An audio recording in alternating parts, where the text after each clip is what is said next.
மாதா பிதாவும் என் மன்னனும் தெய்வமும் நீதான் என ரமணனின் மலனே பேதையேன் உள்ளத்து உணர்த்தினை ஓவலர உணர்வு என் உள்ளத்து உருமாறு அருள். இன்றைய தினம் ஞான முழக்கம் 2 என்பதில் பார்க்கப் போகின்றோம். வாழ்க்கை ரொம்ப விசித்திரமாக உள்ளது. நம்மால் ஒன்றுமே புரிந்து கொள்ள முடியவில்லை. நான் ஏன் இப்படி செய்தேன் என்று நாம் பல நேரங்களில் யோசிக்கிறோம். அது அப்படித்தான் நடக்க வேண்டியிருக்கிறது. பகவான் அழகாக சொல்வார், உங்கள் ஒவ்வொரு நொடியும் கணக்கிடப்பட்டிருக்கின்றன, முன்பே கணக்கிடப்பட்டு விட்டது. இது ஒப்புக்கொள்ள முடியாததாக இருக்கிறது. ஆனால் இது ஒரு ஆச்சரியமான உண்மை.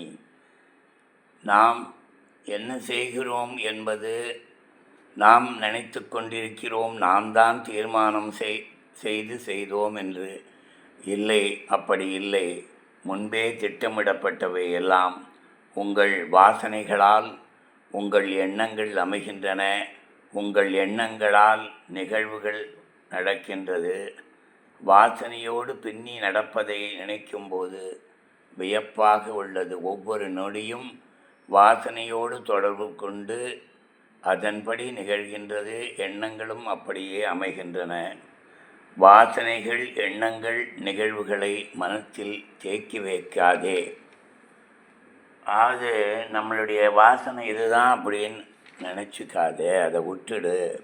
வாசனைனா என்ன அப்படின்னா, நம்ம அறியாமல் சின்ன வயசுலேருந்தே சில குணங்களை நாம் வளர்த்து கொண்டு இருக்கின்றோம். சின்ன குழந்தை, பிறந்த குழந்தைய கூட அதனுடைய வாசனையை பார்க்கலாம். நீங்கள் ஒரு பொருளை கொடுத்தா அது அப்படியே பிடிச்சிக்கும், தராது. அது ஒரு குணம். இப்படி பார்த்திங்கன்னா, நான் கொஞ்சம் கொடுமா அப்படின்னா இல்லை கொடுக்க மாட்டேங்கும். இது எல்லாமே வாசனைகளால் ஆனது.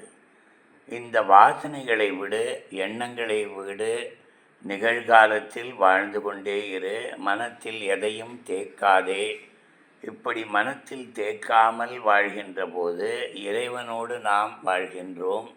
மனமில்லாத வாழ்வு இறைவனோடு வாழ்கின்ற வாழ்வு. அதுதான் உண்மையான வாழ்வு. அதை தான் வாழ்வின் கலை.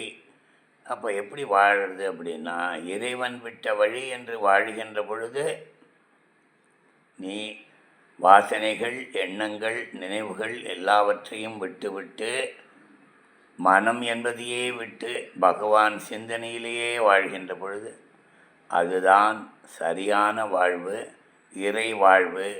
ஓம் நமோ பகவதே ஸ்ரீ ரமணாய.